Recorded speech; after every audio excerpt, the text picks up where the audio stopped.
Being a chosen one. What it's really like being the chosen one. So, chosen ones are those who are chosen by God. But the opposite is also true. The chosen ones have always chose God their entire life, you know, and then they've come to a point where God chose them, you know, because of course you cannot miss the law of symbiosis. No one can. How hard, the feminine tries, you can see my post. You can see my last post as well on this. You know, feminine, she's unconditional, she flows, she flows. But, you know, her abundant love is rejected at some points, in life. So, don't you see, don't you see people out there, it's just so funny to me, how they sell pet dogs. I mean, there are shops and they sell pet dogs. It's just so weird to me. Like, who gave you the right to sell an animal? It's so, like, we have shops. Like, oh, one day we're gonna have some human shop, I guess. The way we are moving, though we are not moving in that direction now. We are moving in. We are moving. We are ascending. We are evolving. Yeah, but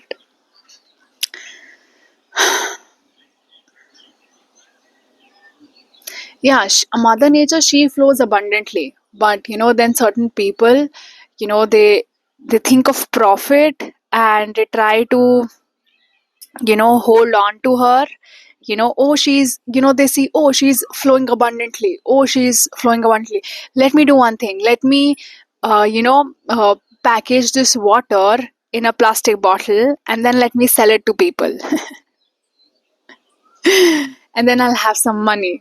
And then when I will have money, I will also go and buy things, from people who have exploited nature, who see just this much of her abundance. She's so abundant, she's so full, she's so magical.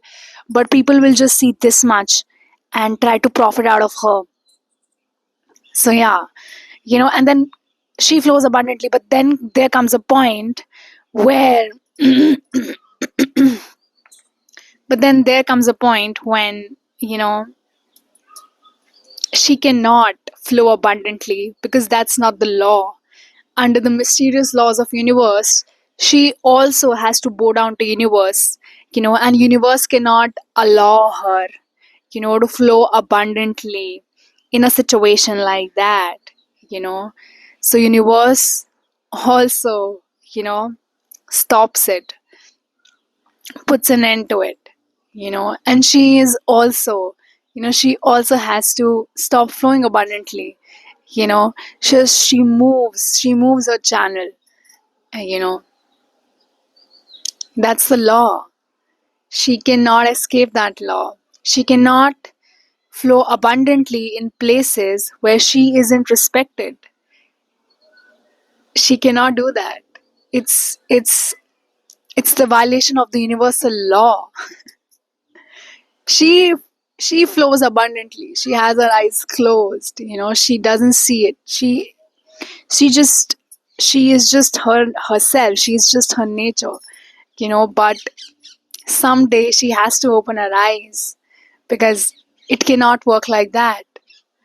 The She will cease to exist, everyone will cease to exist.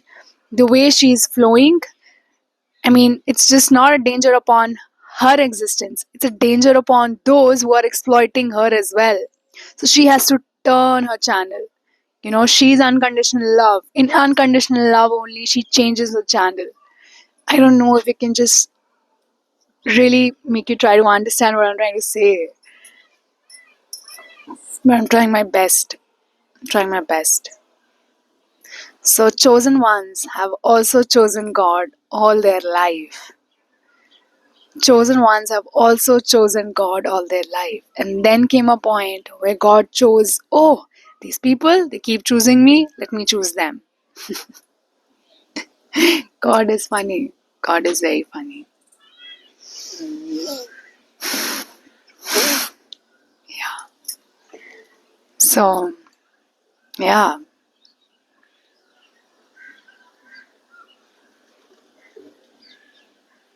Yeah.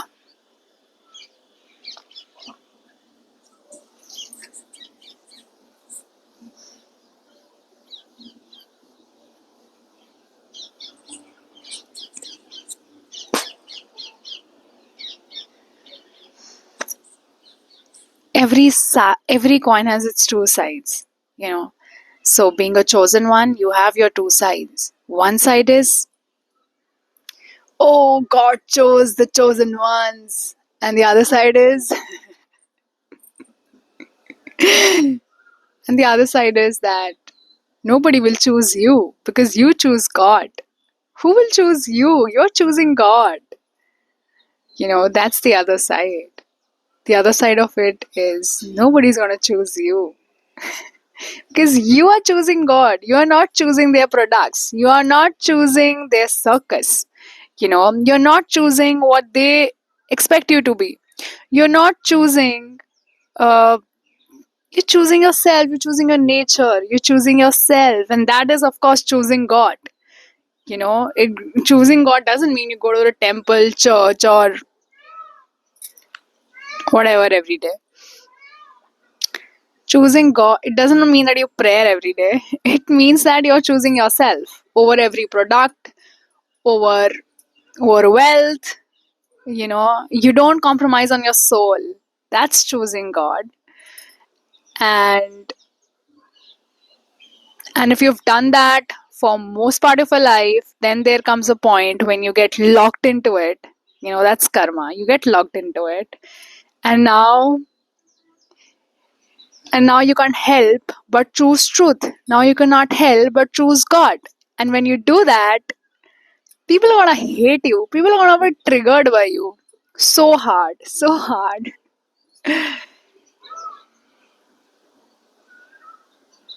And then you will realize that,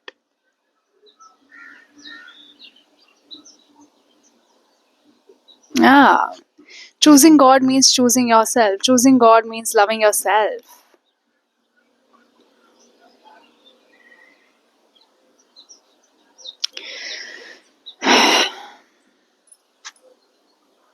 And people are gonna hate that about you. People are gonna hate that about you. You're not choosing to play in their circus, you know. You're not behaving as they want you to behave. How they want women to be nice, polite, complying.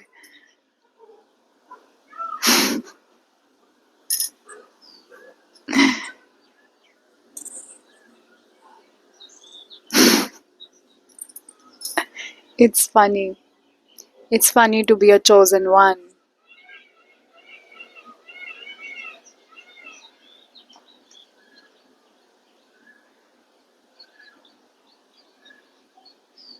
It's comforting to be an average one. And of course, average one has its own, both the sides. Chosen ones also have both the sides. And then there are,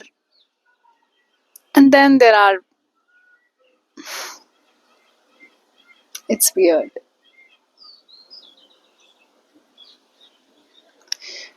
So, the other side of being a chosen one is that it's going to be intense. And the more and more you keep choosing God all your life, the more and more it is going to be intense. The more and more it is going to be intense. But you still have to keep choosing God. The more and more you choose God, the more and more they will not choose you.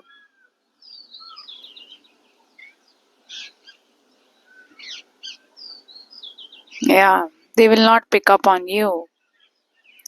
You will be someone always different, always alien. You will be someone who always didn't belong to this planet.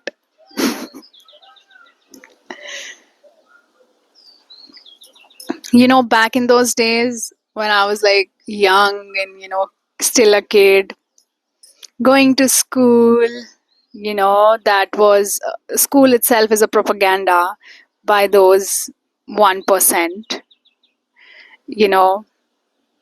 So when I was young, went to school, I used to always feel that why I don't belong to these people, why I don't belong to this. Like, and I used to feel a shame, a guilt.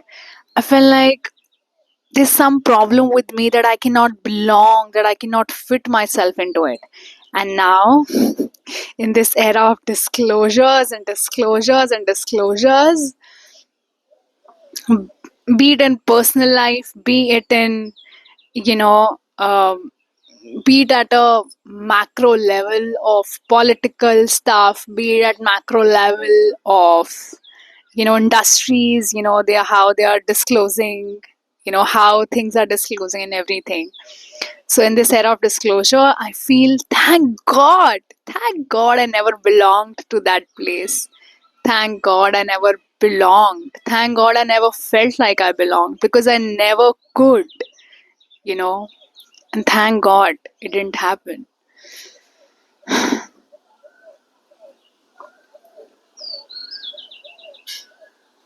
Yeah, there are certain people they can only belong to God. There are certain people who can only belong to God,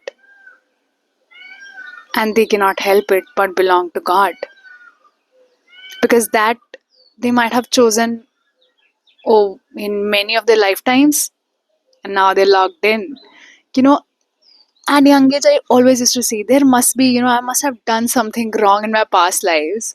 I don't know. Somehow just believed in reincarnations, and of course, I was very much influenced by the Hindu philosophy of life.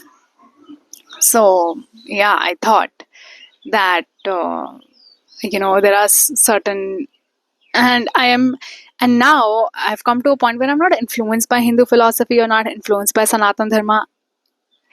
Like I know it is the only truth. I can't help it but just know this is the only truth. Okay. Back then I was just influenced by Hindu philosophy when I was young. And then came a point where I completely rejected the Hindu philosophy or the Sanatan Dharma. And then came a point where I was like, what? This is only it. Because as a kid I was understanding Hindu philosophy or Sanatan Dharma in a small way. So, where was I? I'm sorry, I lost the plot and I had to shut the video. So, yeah, I'll merge these two videos. At the name of editing, I know only two to three things to do. That's how to merge it and how to cut the video. That's the only thing I know. Whatever. But I don't know. Okay, forget it. So yeah, I was talking about reincarnations, right? Like, yeah, even as a kid, I somehow believed in reincarnations, and I always thought that I have done something really wrong in my past lives, because I cannot do this, I cannot do that. And of course, as I adulted, when I've gone to adulting, I realized that there are many things, because you're like you're full of DNAs, you belong to a family line, and your family line also influences you, so there are certain patterns that you picked up in your family line, and then there are certain patterns that, you know, that I don't know. I mean, what I really meant to say is that, you know, back in those, I really used to think that there is some problem with, my I've really done something wrong in my past lives, that I just cannot change myself. I cannot transform myself. I felt so, uh, yeah, I like, for most part of my life, I felt so, especially in school, I felt so, just caught up, just so caged up. Schools are actually cages. And you gotta know it. Just trust me. Give me, don't, I mean, just give God a little time and you will see it. You will see it, how bad schools are and what they're really doing to our children. And and all that while I was a student in school, and all that while I was a teacher in school, I felt like I'm doing something so wrong, and I want to escape this place. I just felt like I was just working for devil.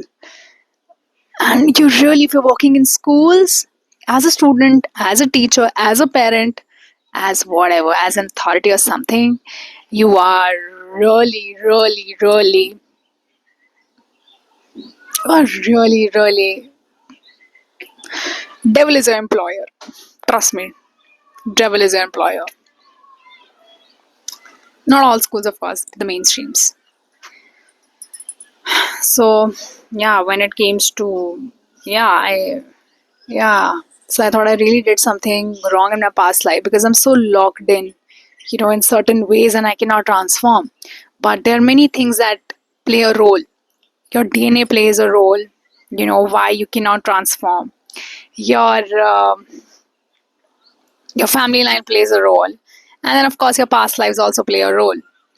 And there's some very interesting story that I have to tell you about, the karma, or, yeah, it was Shukracharya, I remember, and so he was about to do something really wrong with Shiva and Parvati. Okay, he always tries to mess up with Shiva and Parvati. So he's really trying to do something really wrong, and at that point, some angels just appeared in front of him and said, "Please don't do it.